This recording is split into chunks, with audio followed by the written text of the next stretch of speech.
Hello everyone, my name is Jailel Barbosa.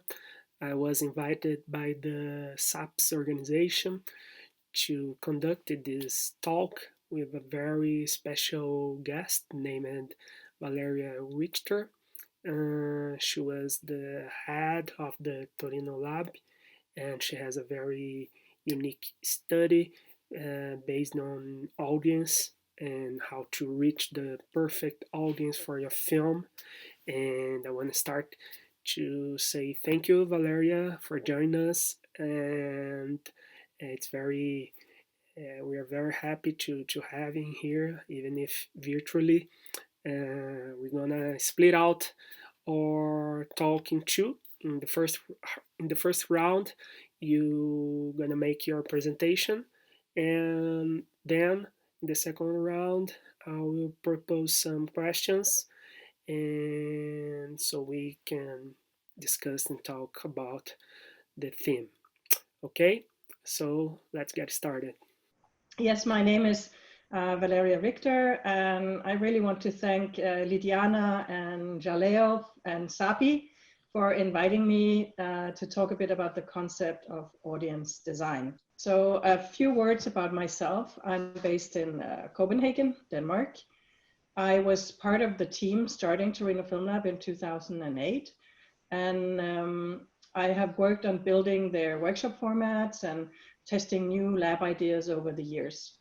Currently, I am head of studies for the Torino Film Lab Audience Design Fund, which supports 3 projects per year with an award of 45,000 euros for audience design actions. And it includes a consultancy with 2 of our alumni participants who plan a 2-day workshop for the film team and develop an audience engagement strategy draft together with them. We then try to follow the projects as best possible during their release. In my daily work, I'm mainly a scriptwriter developing my own projects, and I work as a pitch coach and sometimes as a script consultant. Recently, I started to work on creating international network and lab formats, especially in relation to creating new spaces for less heard voices to come forward. So my journey with audience design started in 2011 when my colleague Lena Thiele and I first tried out the idea in a workshop. We kept developing and shaping the approach, and the strategy concept, which is then in the book, emerged over the next 8 years. The book, which can be downloaded for free from the TFL website, is the result of this research and development process. And we shared it with all our participants, many of whom now continue to develop the approach, working with film teams through the fund, as coaches in other Torino Film Lab programs like Feature Lab, TFL Extended, collaboration with the World Cinema Fund, as well as in other training programs. One alumni wrote a thesis inspired by it in Italy, and another one is writing a PhD in Germany on the subject. And I feel like in the last couple of years, the interest and debates around audience engagement and a better understanding of how to involve audiences from an earlier stage is spreading more widely and rapidly now. For example, here in my country, I'm in dialogue with a company who are developing an AI to support the use of audience input and testing during development. And they are testing it with partners around Europe. And the Danish Film Institute have initiated a 2-year focus. I mean, they have already done a lot of work, but now it's a specific 2-year focus on bringing the audience closer, as they call it. And they have a dedicated person to coordinate, to gather experience, to create and test new methods and best practices for producers and distributors. And there's this little pot of money as well that producers can apply until August 2021 for audience-related research funding for film projects. So that will be exciting to follow. So audience design became our name for this work process. There are other descriptions with the same focus, like audience-driven development, audience building, outreach production and more.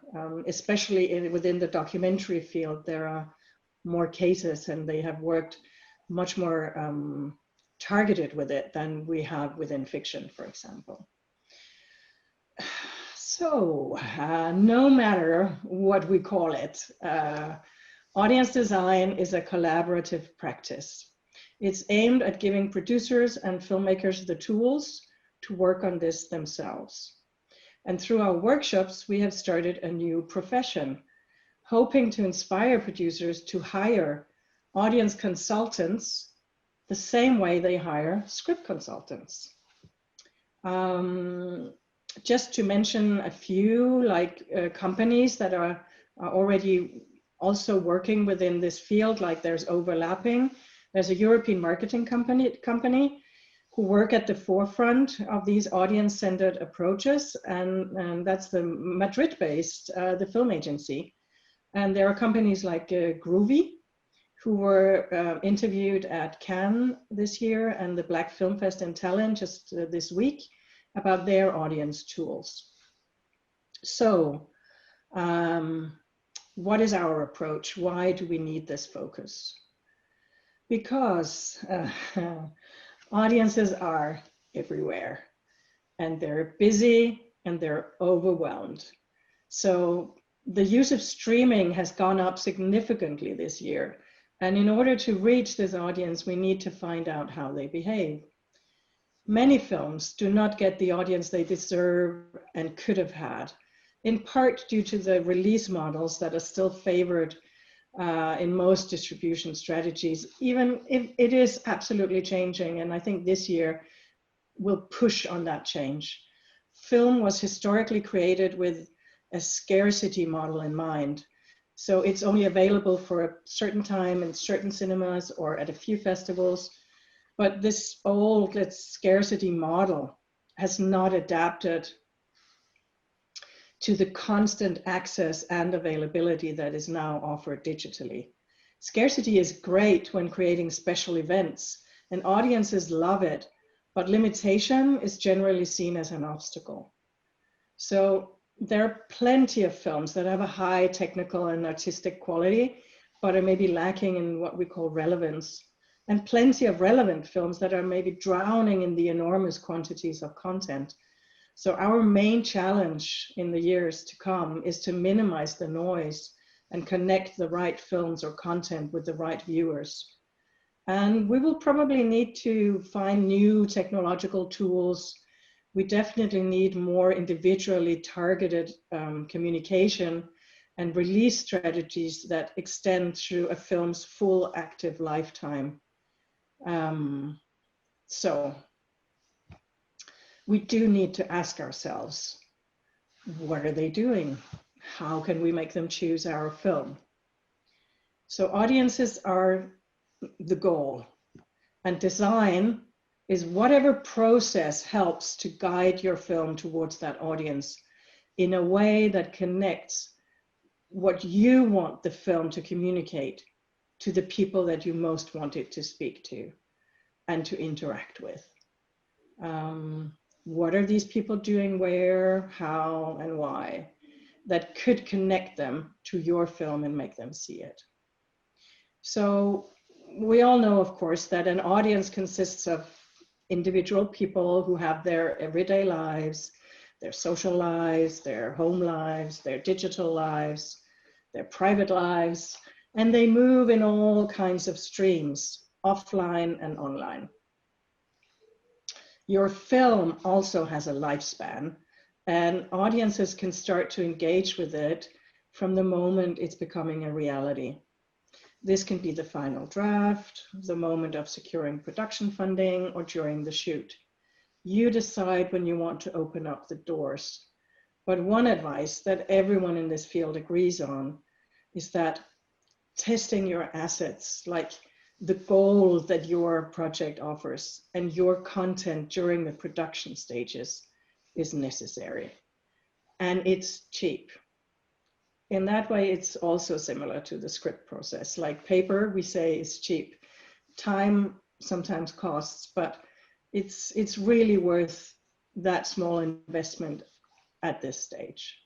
So, because it can save you expensive marketing costs later, as you will be more targeted and more sure of what to do when you reach the release and distribution stage. Your film also moves through different streams. And when you decide to invite an audience in on social media, for example, the question is, where can these streams meet? What experience do you want people to have? What do you want them to feel, to think? How do you communicate this experience to people who, for example, know that this is the kind of experience they want, your core audience, or don't know yet that this is an experience they want or need or long for? Or how do you plan to persuade people to give this experience a chance, because it matters to you that you reach particularly these people, and so on. So are you, for example, hitting the right note in your communication? Images and language can entice people or alienate people. That's why testing is so important. And you can't expect your distributor to do it that early in the development, if you even have one on board yet. But you could propose it and collaborate about it, or you could just start on your own. So exploring and getting to know your story from the angle of any number of potential audiences is a different way of looking at your story. And this is what our process suggests solutions for. To look at your characters, your themes, any unique aspects of your story and the production in a way that is different from the process of script development. Because from seeing the story and your vision as a creator from the inside out, you now need to project yourself into someone else's eyes and emotions, someone you haven't met yet, but have expectations about, and someone you want your film to meet. So we need to look from the outside in.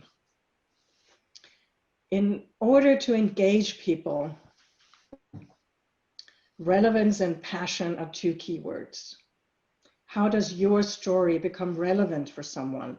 How can your passion to tell this story inspire a strong enough desire for them to want to invest their time, their money, their energy in it?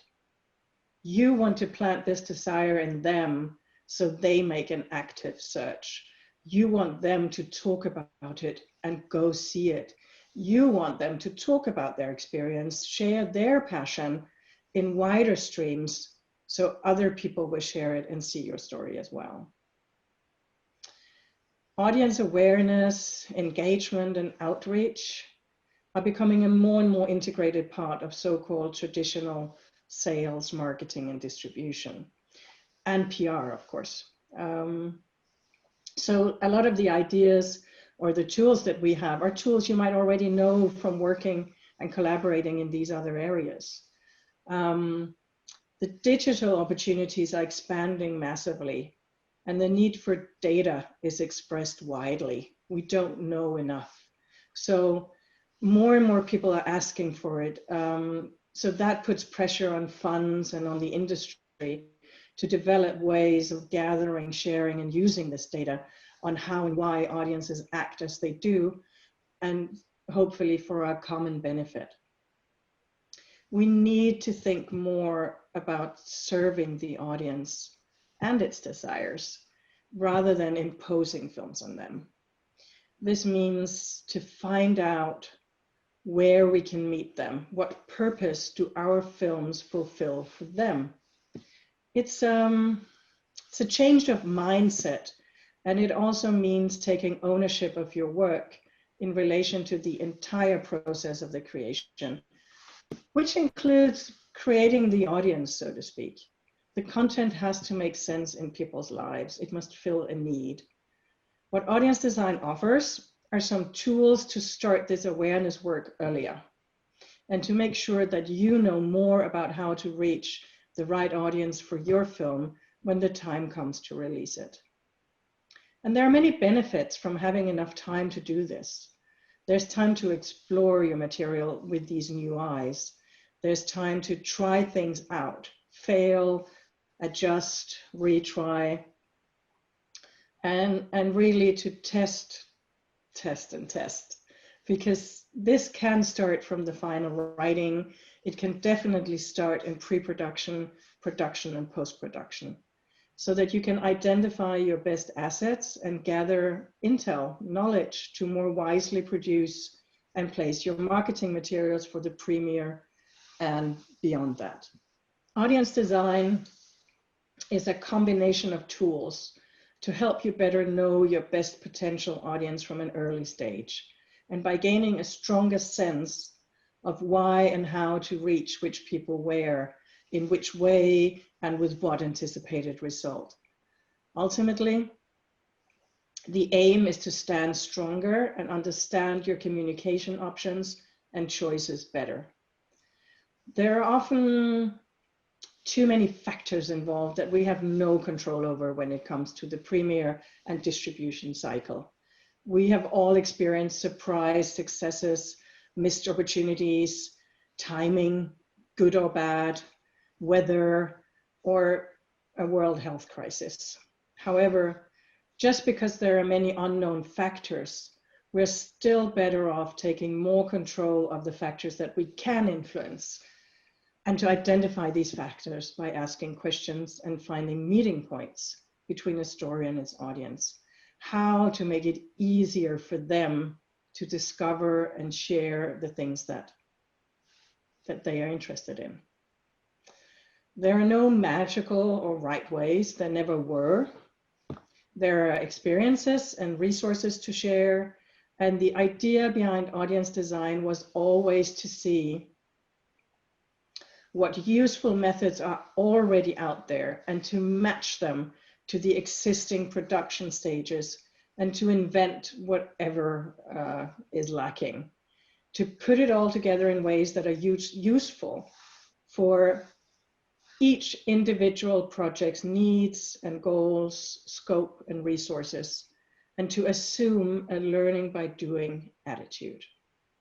The core of audience design is flexibility, adaptability, and to keep developing. As more people share their ideas and experiences and insights and data and share them freely within our community, we'll all benefit from each other's successes and our disappointments. Beyond our own single project, we all need audiences that want to keep engaging with film and audiovisual stories as an expression and art form. So our hope in building a community inspired by audience design is that it keeps expanding, and for audience design to evolve and change and become whatever we, the filmmakers, storytellers, and our communities need it to be. It is not one static thing, even if we put it in a book. It's a movement. Stories are one of the oldest bridges between people. And right now, stories often have longer distances and more complex roads to journey to be able to reach their audiences. Even the first professional audience of sales agents and distributors are getting harder to engage. So if we already are aware of who we want to reach and ways to do it, it can only be an advantage. Another discussion related to this, but outside of our scope today, is about challenging ourselves when we decide the format of a story in relation to its audience. Would it work better as a podcast, a book, a comic, a hybrid documentary, a web series, or as a fiction film? Does that audience even go to the cinema? Does every film need to have international potential? For example, could we find business models or funding schemes that support very local or regional audience targeted projects? Because that could still be a big audience. Or could we define our own relevant super niches within these new digital platforms? We need to ask questions about why things are as they are, what we need, what the audience needs, and whether things need to be different across the line from idea to audience. I believe we cannot escape more audience-focused dialogues as an art form and as an industry. Thank you, Valeria. It was very good. So now we have some questions for you. We have invited some Brazilian players from industry to make some questions for you. And we're gonna start with Paula Gomes from Olhar Distribuidora. And she said, in Brazil, the habit of thinking about the audience since the development is only beginning to grow. One of the main challenges faced by independent Brazilian producers that work with art house films is the low budget. How to embrace this new need in a tighter budget? What advices can you give to these producers? Yeah, that's a very good question. And it's one we address a little bit in the book because it's always a question of time and money. I think the best reply I can give is that you really only need time in the beginning, just like you can take 1 day or 2 days and put on this other hat and look at your material, create your own little lab inside the production. And if people are willing to do it as part of the development, it's just like when you have a script meeting or another team meeting, that you just take out a bit of time and do the brainstorm, explore your material, read it with different eyes. You don't necessarily need to hire any experts or anything. If you already have some distributor or sales agent that you're in contact with at a later stage, maybe you can involve them as well without it having to cost money. What we do here and what is maybe starting to happen is that cost for a person who focuses on audience could be to lobby with funds that it can be approved in budgets, so that when you make your development money or script money applications, you could add that into the budget, or that you can steal a little bit from the production budget or steal a little bit from the marketing budget if you have such a budget. But it is really the thing that costs, for example, if you boost some posts on Facebook, it costs you maybe, I only have it in euros, so like 100 euros or something like that. But of course you need a little bit of money if you want to do the testing. Then again, you can also test it without money. You just need the time to make the posts and have a young person who probably knows really well to navigate on social media to create the posts. But you can really start small. Don't let the money stop you from doing what you can without money, I think is the... Okay. I have two questions for you. One of them more basic, and I'm going to start with that one. How to manage the design, the audience design in film? It is a whole. It is is there a person responsible for this role, or it is about a spread culture in the film? How to apply that exactly? You don't depend on having this one person. Like I said, we are trying to create a new profession like the audience designer. But our participants have many different backgrounds.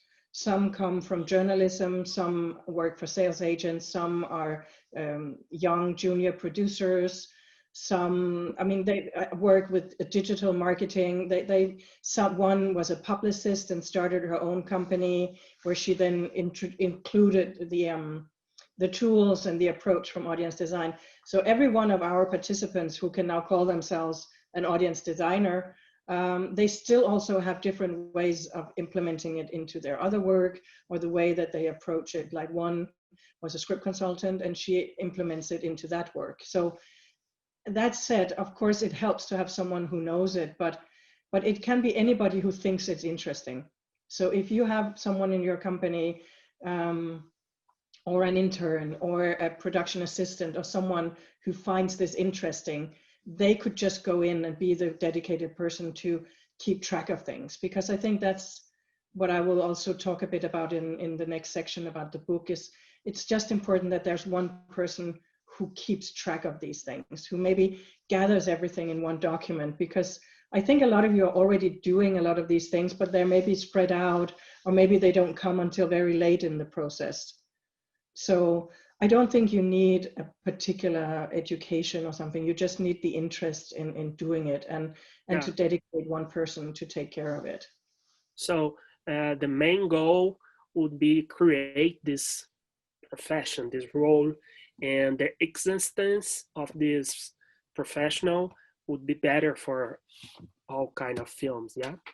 Of course, it helps. And I think it's just based on interest. And it's not like it's, you don't need a diploma, right? So anybody who reads the book, who already has some ideas of their own or knows something from their other work that they're doing, can just start doing it. And I know if you Google on the internet, there are people doing similar work, calling it a little bit different, and also the companies I mentioned that are maybe more also sort of overall marketing promotion. But these companies, of course, also like the film agency, so it costs money. So again, if you don't really have that, you need to find the ways of doing it without money. But I think what you said, what you asked in the question was also like that, like a culture or, and I think even, I mean, it's just, we hesitate to say the main producer should do it because the main producer is already doing so many things.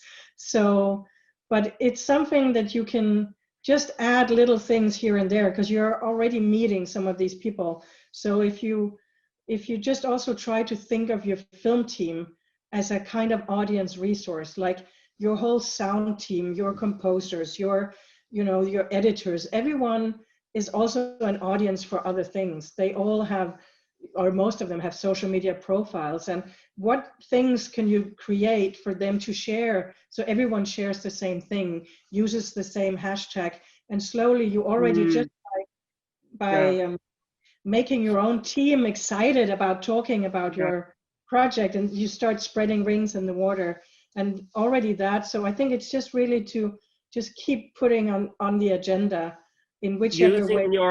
Using your staff as a platform. Exactly, yeah. The second question comes from Barbara Sturm from Elo Company.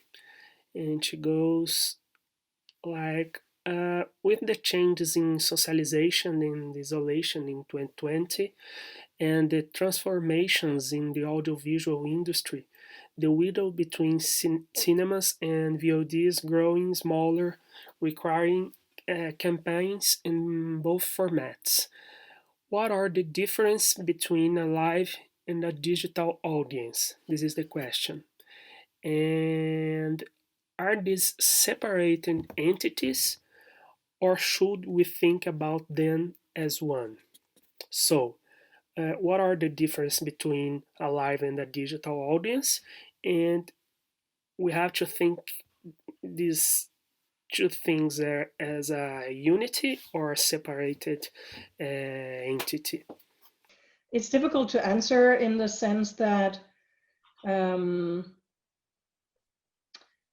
I think the people who go to the cinema, who like the experience in the cinema, they also watch things in streaming. There was, I think in the big cities, there are more people because it's just easier physically to get to a cinema. Yeah. That audience is more in the big cities.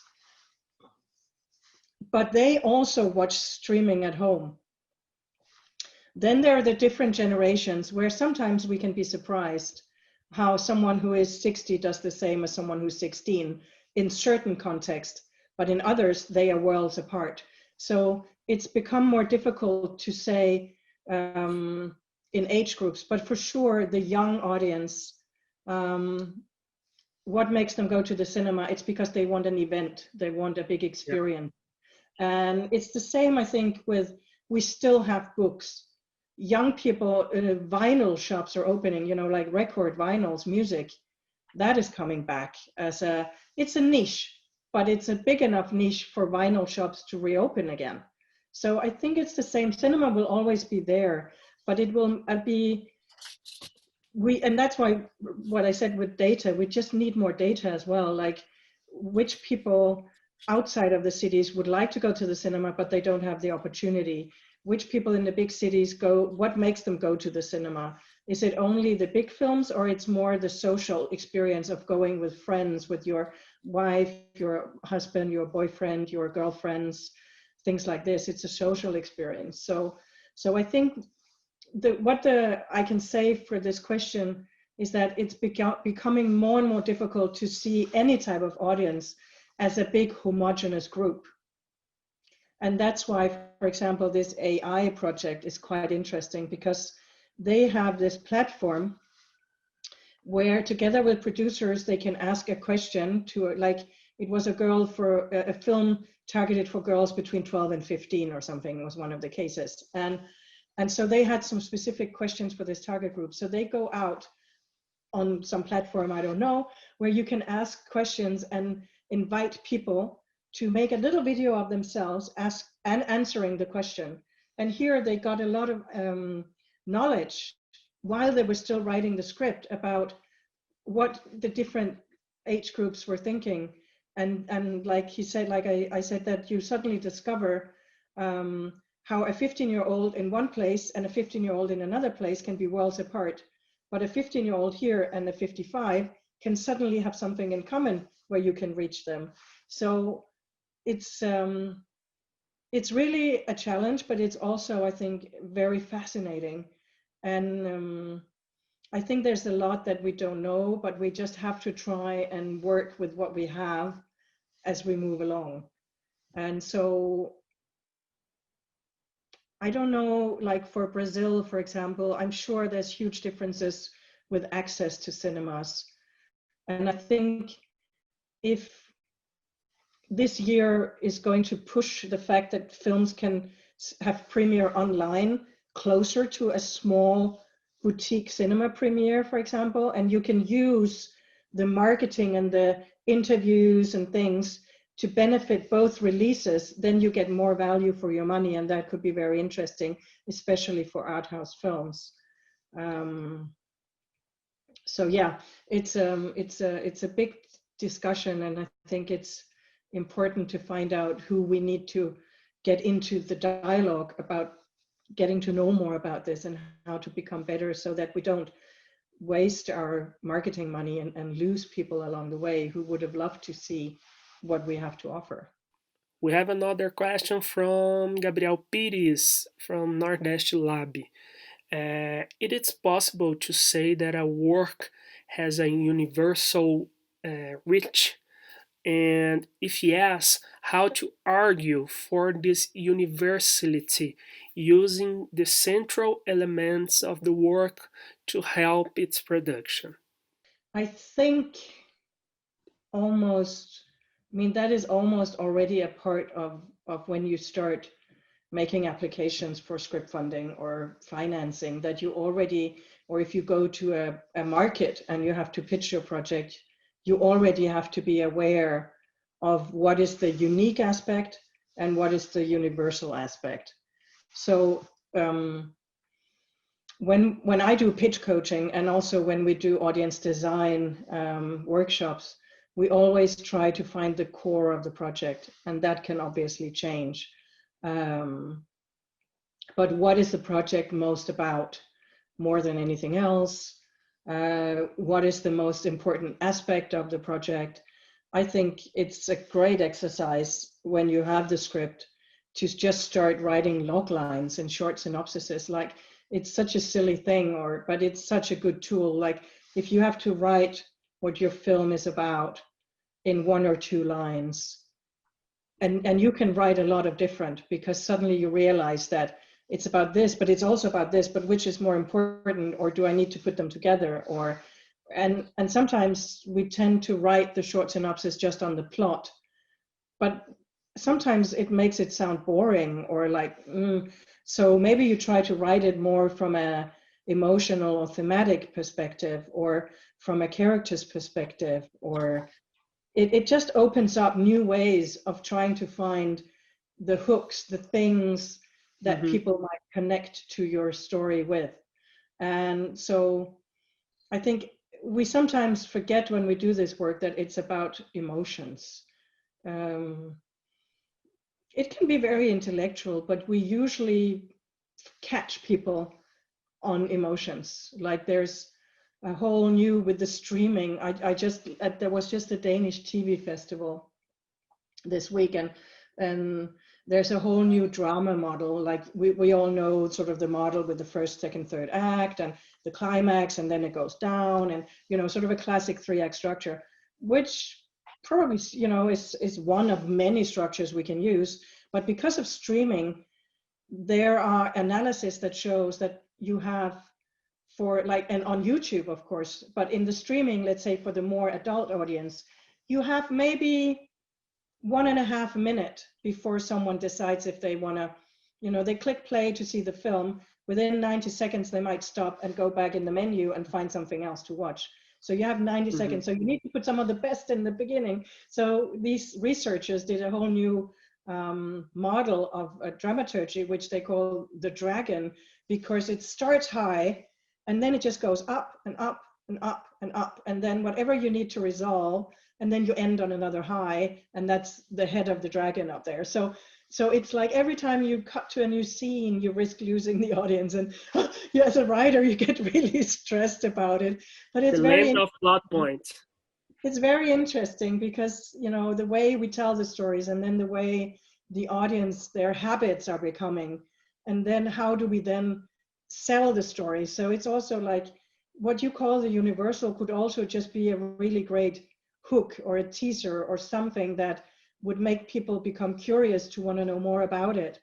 So we need to renegotiate a little bit these things, but I think, and it's the same if you're making an application, you want to persuade someone who sits on a bunch of money and makes decisions to bet on your film, and they have to explain to their boss why they want this fund to support your film and not the other one, and then they maybe even have a boss, or then there's so the more you can figure out what it is that might appeal to people on a more broader scale, and what makes yours unique. Like, because if you have a lot of genre projects, you can say a horror is a horror, but it's not.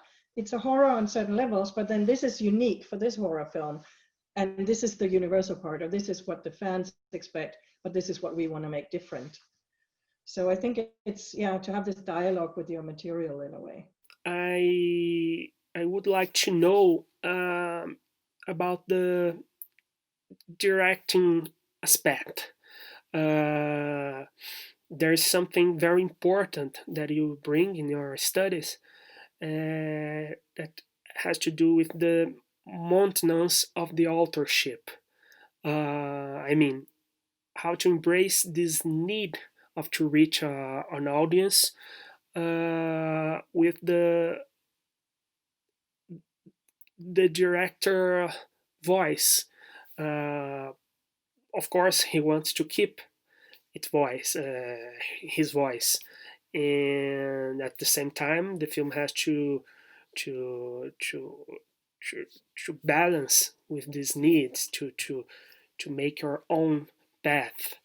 What do you have to say about that? I think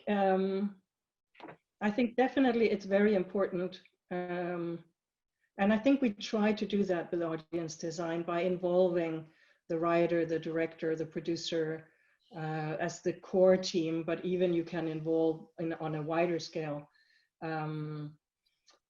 that they have to each think, what is their vision? Do they share this vision? What is the core for the director? What is the core for the producer and or the writer if they are different people? Do they agree about what the core of the project is? I think the questions and the process that the book suggests does respect everyone's word to be heard, and to figure out Also the things that you do not want. Like, for example, we had a film from Africa, and then the whole team knew they did not want to market it as an African film, because that's a long story I don't want to get into, but in their experience, in their market, which was France, they knew that if they market it in that way, they will only attract a certain audience, which they were not interested in attracting. So we had to work around finding completely like focus on the main character who was a strong woman, focus on a lot of other things, and sort of forget the fact that it was an African film. So that was important for the director. And so I think by respecting that, a lot of nice, new, different creative ideas emerged from the process. So, and at the same time, I think a director also needs to understand, if they want people to see their film, that maybe you need to be able to give the freedom to the people who know more about promotion, selling, marketing, to also, you set a framework, and that's where the strategy, like if you make an audience strategy or some kind of document in your team, then you already have some ideas of yes and no and that, which you can give to these people, but then you also need to give them a freedom to do their work, and that they will respect if you say, I don't want it to be promoted like this, that they will respect that. But and you can create materials. I will talk about that in a minute as well. Like if you create some materials during the shooting, you already maybe have the power to say, we have some really great material that you can then give to the distributor and the marketing for them to use. And so you have more control if you start earlier. And I think so that should appeal to the directors, but at the same time, I think they are great at directing, and we trust them, and they need to also sometimes trust the people who do the marketing. And maybe some of the ads or some of the clips are not their favorites, but if it brings people to the film and they're not totally lying or whatever, then I think they should allow the space for that as well. Yeah, because I think that every director is always struggling with this question: is this story just in my head? Is just interesting? Is just me? By the other side, it's a story that's interesting everyone but me, because I don't want to do a film that don't interest me. So how to do something that interests me, but at the same time talks with people, because this is the key of the profession: talk to people. Yeah. True. I think sometimes we get surprised when we start to ask these questions and look from the outside in, that we can get surprised about things that will talk to people that we didn't think about would talk to people. I think if it matters to you and you put your passion in it, there will be some people out there who will also appreciate that and see that and resonate with that. So the big question is to find those specific people. Maybe your film is not for a big, wide audience. Maybe it is for a particular niche or group of people who love this thing. And your job, or, job in a way, would be to find ways to make sure that these people that have the same passion as you will find your film. And maybe sometimes that's only at festivals, but in other occasions, maybe you, with the big digital opportunities we have, you could actually find them and identify them. And sometimes it spreads. Like we've seen that so many times, that something that seems more of a special taste project, suddenly it reaches wider audience as well. So yeah. But that is the challenge, because there is so much out there and people are busy. So how do you make sure that this type of people will really find that your film is being made, and that they can have something that they can be excited about? Yeah, and not to think that you are crazy. Am I crazy? I'm telling a story that nobody wanna see. And so on. But it's not easy, and audience design is not like a magic bullet like that. But all marketing, all public relation, all this work is hard to predict, and it takes an effort, and yeah, it's there are no shortcuts, I guess, to the audience. But if you don't do anything, then Yeah. Then what? So it's like, yeah. You have to try. You have to try. So Valeria, I want to thank you so much. The conversation was so great. We have learned a lot. We are honored to talk with you, and we hope that we can meet each other after the COVID. Absolutely, that would be wonderful. Yeah, that would really be wonderful.